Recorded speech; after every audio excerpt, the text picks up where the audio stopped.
Hi guys, welcome to my YouTube channel. അപ്പം ഞാനിതാ രാവിലെ തന്നെ കിച്ചണിലാണെന്ന് പത്തിരി ചൂടാൻ പോവാണ് കേട്ടോ. അരിപ്പൊടീൻ്റെ പത്തിരിയാണ് ചൂടണേ. പിന്നെ ഇതാ കുറച്ച് ചോറൊക്കെ ബാക്കിയുണ്ട്. ഇത് മത്തിയാണ് കേട്ടോ. മത്തി എങ്ങനെ കിട്ടിയെന്ന് വെച്ചാൽ ഇന്നലെ എന്നെ ക്ലാസ്സിലാക്കി വരുമ്പോൾ എൻ്റെ ഹസ്ബൻഡ് ബീച്ചിൽ കൂടെ വരുമ്പോൾ അവിടെ ബീച്ചിൽ ഒരുപാട് കണ്ടില്ല, മത്തീൻ്റെ മുകളിൽ മണ്ണൊക്കെ അങ്ങനെ അവിടെ കരയിലേക്ക് കുറേ മത്തി വന്ന് ഇങ്ങനെ അടിഞ്ഞ് എടുക്കുന്നുണ്ട്. അപ്പോൾ മൂപ്പര് കുറേ വാരി കവറിലാക്കി കേട്ടോ. പിന്നെ അപ്പോൾ അത് മീൻ എന്തെങ്കിലും ഇന്ന് ഉച്ചക്കത്തേക്ക് ലഞ്ചിനാക്കണം. പിന്നെ കുറച്ച് ഇന്നലത്തെ അയിലൻ്റെ തല ബാക്കിയുണ്ട്. പിന്നെ കുറച്ച് ചോറ് ഇന്നലത്തേത് ഒരുപാട് ബാക്കിയുണ്ട്. ആണുങ്ങളൊന്നും ഇന്നലെ ചോറ് തിന്നിട്ടില്ല. അവർ ഇന്നലെ എന്തോ ആവശ്യത്തിന് ടൗണിൽ പോയപ്പോൾ ടൗണിൽ നിന്ന് ചോറുന്ന് അങ്ങനെ കുറേ ചോറ് ബാക്കി. അപ്പോൾ അതൊന്ന് തിളപ്പിച്ച് ഊറ്റി അങ്ങനെ എന്ത് ചെയ്യും, എന്തെങ്കിലും ഒഴിവാക്കാൻ തോന്നൂല. പഴഞ്ചോറ് അങ്ങനെ തിന്നണത് അത്ര നല്ലതല്ല എന്നൊക്കെ പറയും. പക്ഷേ എന്ത് ചെയ്യും, ഇത്രയും തോന്നെ ചോറൊക്കെ ബാക്കിയായിട്ടുണ്ടെങ്കിൽ നമുക്ക് ഒഴിവാക്കാൻ തോന്നൂലല്ലോ. അങ്ങനെ ഇതാ പൊടിക്ക് വെച്ച വെള്ളം തിളച്ചിട്ടുണ്ട്. അതിലേക്ക് ഞാൻ അരിപ്പൊടി ഇട്ട് കൊടുക്കുകയാണ്.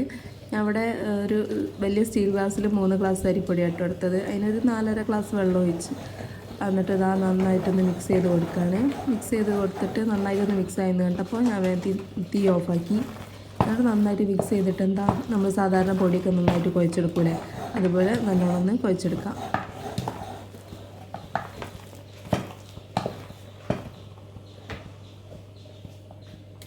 അങ്ങനെ കണ്ടില്ലേ, പത്തിരിൻ്റെ പൊടിയൊക്കെ ഞാൻ നല്ലോണം കുഴച്ച് റെഡിയാക്കി വെച്ചിട്ടുണ്ട്. എന്നിട്ട് ഓരോ ഉരുളകളാക്കിയിട്ട് ഇതുപോലെ പ്രസ് ചെയ്തിട്ട് ഇങ്ങനെ ചുട്ടെടുക്കുകയാണ്. ഒറ്റയടിക്ക് 3 എണ്ണം ചുടുന്ന വലിയ കല്ലുണ്ടായതുകൊണ്ട് വേഗം തന്നെ സ്പീഡിൽ പരിപാടി കഴിയും. പിന്നെ ഈ പത്തിരി ഇവിടെ എല്ലാവർക്കും ഭയങ്കര ഇഷ്ടമാണ്. അങ്ങനെ പത്തിരി എല്ലാം ചുട്ട് കഴിഞ്ഞിട്ടുണ്ട്. അപ്പോൾ ഞാൻ ഇന്നലത്തെ മീൻ വറുത്തതുണ്ടേനു, അത് കൂട്ടിയിട്ടാട്ടോ ഞാൻ തിന്നണത്. പിന്നെ ഇന്നലത്തെ മീൻ മുളകിട്ടതുകൊണ്ട് അതാണ് എല്ലാവരും കൂട്ടിയത്. അപ്പോൾ ഈ മീൻ പൊരിച്ചൊന്നും ഞാനും കഴിക്കലുണ്ടാവില്ല. അപ്പം ഞാനങ്ങോട്ട് കഴിച്ച് തീർക്കുകയാണ്. അപ്പോൾ ഞാനിതൊക്കെ കൂട്ടി കഴിച്ച് പിന്നെ അത് കഴിഞ്ഞപ്പം വേഗം തന്നെ നമ്മൾ നേരത്തെ കണ്ട മീനെല്ലാം മുറിച്ച് ക്ലീൻ ചെയ്ത് കറി വറ്റിച്ച പോലെ കേട്ടോ ഞാനാക്കിയത്. ഇതിന് മുന്നേ ഇതിൻ്റെ റെസിപ്പി ഞാൻ ഒരു വീഡിയോ ഇട്ടിട്ടുണ്ട്. കാണാത്തവരൊന്ന് കയറി കണ്ടു നോക്കണേ. നല്ല ടേസ്റ്റാണ്. ചോറിലേക്കൊക്കെ മത്തി വറ്റിച്ചത് നല്ല ടേസ്റ്റാണ്. പത്തിരിയിലേക്കും ചോറിലേക്കൊക്കെ നല്ല മാച്ചാണ്. അങ്ങനെ മത്തി വറ്റിച്ചെടുത്ത് ഇതിൻ്റെ ഇടയിൽ കുട്ടികളൊക്കെ സ്കൂളിൽ പോയിട്ടോ. കുട്ടികളൊക്കെ ചായയൊക്കെ കുടിച്ച് സ്കൂളിൽ പോയി. പിന്നെ ഐഷുമ്മനെ ഫ്രഷാക്കി അംഗനവാടിയിൽ കൊണ്ടുപോയി. അതൊക്കെ കഴിഞ്ഞ് വന്നിട്ടാണ് ഞാനിതാ മീനെല്ലാം ക്ലീൻ ചെയ്തത്. പിന്നെ അയിലൻ്റെ തല ജസ്റ്റ് ഒത്തിരി മുളകിട്ടുകയും ചെയ്ത്. കറി ഇവിടെ ഒരുപാട് വേണം എല്ലാവർക്കും, ആണുങ്ങളൊക്കെ ഉണ്ടായതുകൊണ്ട്. അങ്ങനെ അതാക്കിയിട്ട് ഞാൻ കുറച്ചുള്ള പാത്രങ്ങളൊക്കെ ഇങ്ങനെ കഴുകി കൊണ്ടിരിക്കുകയാണ്. പിന്നെ ഒരു കഷ്ണം പടവലങ്ങ ഉണ്ടായിരുന്നു, അതും ഒരു തേങ്ങക്കറി പച്ചക്കറി പോലെ ആക്കുകയാണ്. ഇത്രയേ ഉള്ളൂ. അപ്പോൾ ഇന്നത്തെ ലഞ്ചിൻ്റെ വിഭവങ്ങൾ പ്രത്യേകിച്ച് പൊരിച്ചതും കഴിച്ചതൊന്നുമില്ല. അപ്പോൾ സിയക്ക് ഇതൊന്നും ഇഷ്ടമല്ല, അതായത് മീൻ കറി മീൻ പൊരിച്ചതൊന്നും ഒക്കെ ഇഷ്ടമല്ല. അപ്പോൾ ഒരു ഉരുളക്കിഴങ്ങ് ഉണ്ടായിരുന്നു.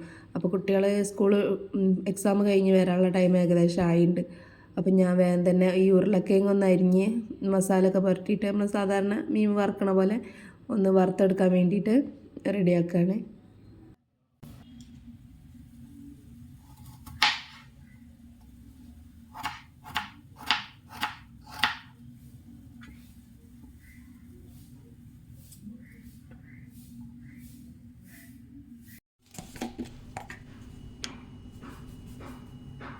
ഉരുളക്കിഴങ്ങ് ചെറിയ ചെറിയ ക്യൂബ്സ് ആക്കിയിട്ട് അരിയുക. ഞാൻ ചിലപ്പോൾ നീളത്തിലും അരി കേട്ടോ. എന്നിട്ട് അതിലേക്ക് നമ്മളെല്ലാ മസാലപ്പൊടികളും ഇടുക. വെളിച്ചെണ്ണ ഒന്ന് ചൂടാക്കുക, നല്ലോണം ഒന്ന് ഫ്രൈ ചെയ്തെടുക്കുക. നല്ല ടേസ്റ്റാണ്. എനിക്ക് ആദ്യം ഇതൊന്നും ഇഷ്ടമല്ലായിരുന്നു. ഇപ്പോൾ കുട്ടികൾ ഓരോന്ന് ഫ്രണ്ട്സൊക്കെ സ്കൂളിൽ കൊണ്ടുവരുന്നത് കണ്ടിട്ട് പറഞ്ഞിട്ട് ഓരോന്ന് ഉണ്ടാക്കി കൊടുക്കാൻ തുടങ്ങിയ. അപ്പം ഞാനും ടേസ്റ്റ് ചെയ്ത് നോക്കിയപ്പോൾ നല്ല ടേസ്റ്റായി, എനിക്കിഷ്ടപ്പെട്ട്. അങ്ങനെ അതവിടെ വറുക്കാൻ വെച്ചിട്ട് ഞാൻ വേഗം തന്നെ റാക്കൊക്കെ വൃത്തിയാക്കുകയാണ്. പാത്രമെല്ലാം കഴുകാൻ നിൽക്കുകയാണ്. അപ്പോൾ ഇത് കഴിഞ്ഞാൽ പിന്നെ വേറെ പണിയൊന്നുമില്ലല്ലോ. ഇതോടെ ഇന്നത്തെ കിച്ചൺ ഡ്യൂട്ടി കഴിഞ്ഞു കേട്ടോ. പിന്നെ ആവുന്ന പാത്രം അങ്ങനെ കഴുകണം. അത് പിന്നെ ഒരു ലോഡ് കണക്കിന് ഇങ്ങനെ ആയിക്കൊണ്ടേ നിൽക്കും. അപ്പോൾ ഇതൊക്കെയാണ് ഇന്നത്തെ വീഡിയോ. എൻ്റെ വീഡിയോ ആദ്യമായിട്ട് കാണുന്നവരുണ്ടെങ്കിൽ ഒന്ന് സബ്സ്ക്രൈബ് ചെയ്യണേ. വീഡിയോ ഇഷ്ടപ്പെട്ടാൽ ലൈക്കും ചെയ്യണം. നിങ്ങൾ ലൈക്ക് കൂടുതലായിട്ട് കിട്ടിയാലേ കൂടുതൽ ആളുകളിലേക്ക് നമ്മളെ വീഡിയോ എത്തുള്ളൂ. അപ്പോൾ എല്ലാവരും ഒന്ന് സപ്പോർട്ട് ചെയ്യുക.